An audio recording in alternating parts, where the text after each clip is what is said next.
Good morning. I am Tina Ramsey with Stewart County Streaming, and we're here this morning with Mr. Josh Bradley. He's the founder of TrueLocalBeef.us, and he has plans and a vision to bring a meat packing plant, USDA meat packing plant, to the Stewart-Houston Industrial Park in Cumberland City. And we're going to ask him some questions this morning. Let's start with, would you please introduce yourself and tell us a little bit about yourself? Yes, my name is Josh Bradley. I am the founder of True Local Beef. I currently own Mid-South Flatworks, which is a concrete construction company. We reside in Cumberland Furnace, Tennessee, and base our business out of there. Good.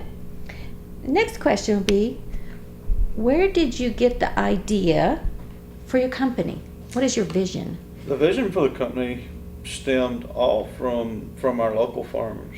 And the vision came from our cattle farmers and row crop guys that are full-time, not being able to make ends meet. And I take that to heart, and I believe wholeheartedly that the farming community is the backbone of this country. And it hurts me to see these guys suffer. And I believe that processing beef incentivizes our cattle farmers enough that they can make ends meet. Again, I don't believe that we're the save all, but I believe we're a foundation to help these guys here local in our state. All Good. What are the goals for your company? And the goals for our company is to reach and touch all aspects of our agricultural community, our cattle farmers, our row crop farmers, and the community. We want to help educate the community that old ways of living are still vibrant, and I think people are thinking that the agricultural community is just dead gone, when it's really not. It's still the backbone of this country. Every time you go to the store to buy a product, it is due to a farmer making sure it's getting there somehow. Why have you chosen to site your company in the Stewart-Houston County Industrial Park? That is a conglomeration of us looking ourselves and a team of people working for select communities within the state. Believe this or not, there are people in government roles and government entities that do work for you, and they are looking for and they help identify communities in need and show us a place that would fit us as a company and how we could help that community itself. With that being said, we had looked in several different areas: Clarksville, Dixon County. We've not fully addressed Henry County. We've looked in that area.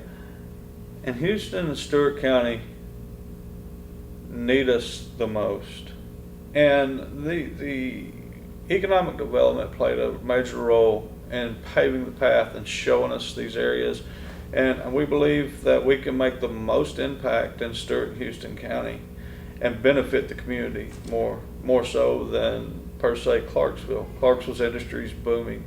There's plenty of opportunities for those people there to work.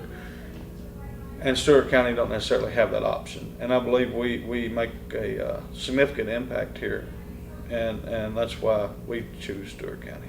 Okay, very good. So leading into that, what is the benefit your company will bring to both Stewart and Houston County and perhaps even the region? Now, the benefits to Stewart-Houston County, this answer is going to take just a second, because you asked a very broad spectrum answer. We're going to start with Stewart County, and I'm going to ask you to re-ask it again. Stewart-Houston County alone, agriculturally, is going to thrive. There's going to be facilities come in, not facilities, backgrounding farms and producers coming in here that haven't been before. There's going to be an opportunity for the agricultural community to thrive. For the community outside of the agriculture, we offer in the first 5 years almost 500 jobs with a total of $37,300,000 of labor impacts. It's significant. What we offer is 33% above. the median household wage in Stewart County. That being said, that tells me we're bringing something that this county needs, the citizens of this county needs. That's major to me and major to my heart. I've not always been in the position that I am today to do something like this, so I have a full understanding what it means to make ends meet. The impact on the region, this is major too. Why? The citizens here, if we land here, ought to be proud as they can possibly be, because this impacts 400 miles in radius, border to border. We're purchasing cattle, we're impacting those farmers and those agricultural merchants in the entire state. When we consider a neighbor, our neighbors are in the Tri-Cities, our neighbors are in Chattanooga, our neighbors are in Memphis. We impact the entire state. Good. How many employees will you hire to start, and what will be the full hiring capacity once the company is up and running? To start, we will trickle in employees. We have to hire as in stages, but we're going to start with 200 employees. Our long-term goal is dependent on our producers and our community. If our community stands behind us and they want jobs, we intend on taking it to 500 plus jobs in 5 years. What will happen to the waste from the packaging plant? Really, there is not going to be any waste leaving this. Most of our products are going to our on-site lagoons, which are staged like a septic system, and our water's cleaned out and pre-treated before it distributes into the sewer. So theoretically, our waste, we don't have a waste factor. What we accumulated was the 5% being the bile and stomach fluids. Those will go to our pre-treat system in lieu of going to the landfill. I had a conversation just yesterday with my engineer discussing those possibilities, and I believe this is the cleaner, more better way of doing that process. Good. Cumberland City is a location for the proposed site, and they have concerns about a meat packing plant within their borders. What assurance can you give to the residents of the city that the meat packing plant will be a good thing for the city? To include the waste, which you've already covered, what about odors and sounds and traffic? That's another question we addressed just yesterday as well, to get our literature in place so that we can provide to the public. Mayor Brake stated in a meeting we just attended in the last 30 minutes, these newer facilities, you can walk in that facility, and if you didn't know the animals were there, or didn't see them, you wouldn't know the animals were there. We are designed to scrub our air, to make sure that no odors leave that building. Everything is self-contained. It's cleaned 3 times a day, sometimes 4. That's major. And the only potential smells we would have would be cattle manure. It's always going to stink. It don't matter where you're at, but we can keep that controlled and moved off site as well. Will local farmers be able to have their cattle processed at your facility? Absolutely. But that cattle that they bring to our facility then becomes a wholesale product. We are not custom cutting cattle. Local farmers can bring their cattle we will buy their cattle from them to be processed in our plant. But our plant is a wholesale regional distribution plant in lieu of custom cut. Good to know. What is the time frame for building to begin? Time frame for building begins a very good question. You know that we discussed the water parameters. Can we find answers for that? Can we get key things in place infrastructure wise to make this work? I believe so, and I believe seeing Congressman Green's responses that there is help out there, and if it's accessed, if it's asked for, and I believe that's a fast track item. I personally have built water treatment plants myself, clarifier tanks, sludge tanks, stuff like that. If you get after it, you can get it done in 10, 12, 14 months for a facility that the size of what's needed here. So we're going to be at the whims of the local government and this water situation. Once that's determined and we know, we can be built in 18 months.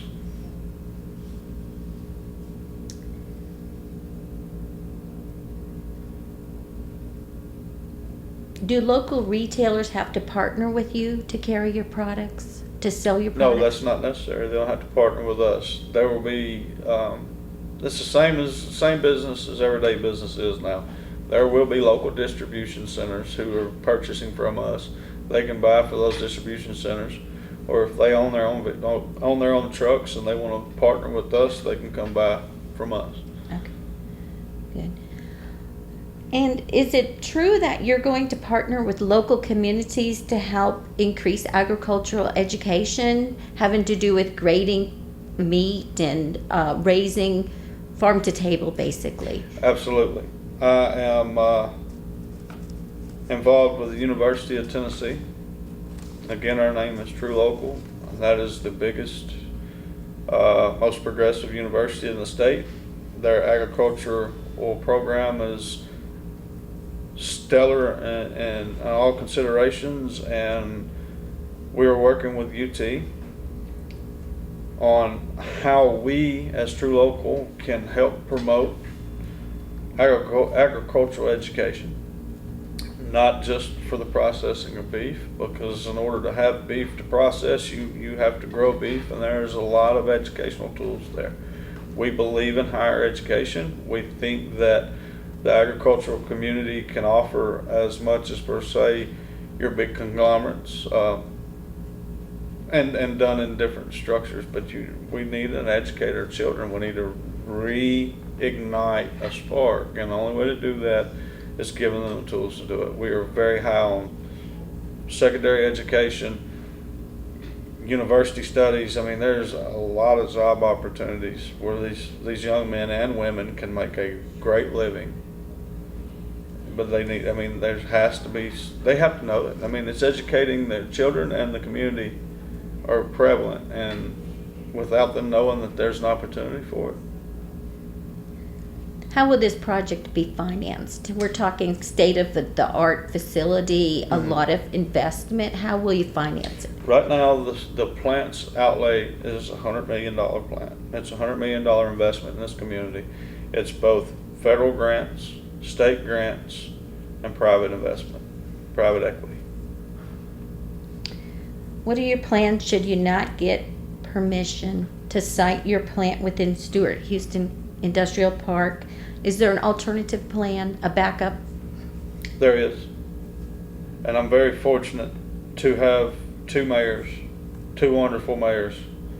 Not disregarding the city mayors, it's a county issue, so it has nothing to do with neither nor city mayors. But Mayor Beecham and Mayor Brake want to see this happen here, and we are looking at alternative sites to make sure that if Cumberland City does not work, that we can facilitate this here. Good. Last question is, why should citizens of Stewart-Houston County, Cumberland City, Dover, Indian Mound, all of the local people in these two counties want your plant here, and what can they do to help you get it here? The why it's a personal thing. The why, I can't explain why should they want it. Anybody here, and Ms. Tina, I'm going to ask you, anybody here, what's the one thing they say they want and need in this community? It's jobs, right? We're losing TVA. When they reopen, there's going to be 40 people at that plant. TVA was the absolute driving force of this community for years and years and years. Now we don't have that option. This community struggles with growth. I don't know why. I mean, take a guess. I don't know why, but this community struggles with growth, and I believe the industry we bring to town kind of helps keep the vision of what Stewart County residents want or see. This is paradise to me, and I understand. I don't want to run out 232 and see 10,000 houses and neighborhoods out there. That takes the Stewart County I know away, right? So I imagine that the citizens here, which I know, I don't talk to every citizen here, but I'm very diversified in who I do talk to. It don't matter where their background is or where they come from. They want a little more. They don't want to blow up into a great big city. They don't want that traffic. So I believe that what we bring to the table grows your rural community. In lieu of building big hotels, apartment buildings, movie theaters, we give a little, being the jobs, and build the agricultural and the rural aspect of what everybody really tries to hold on to here.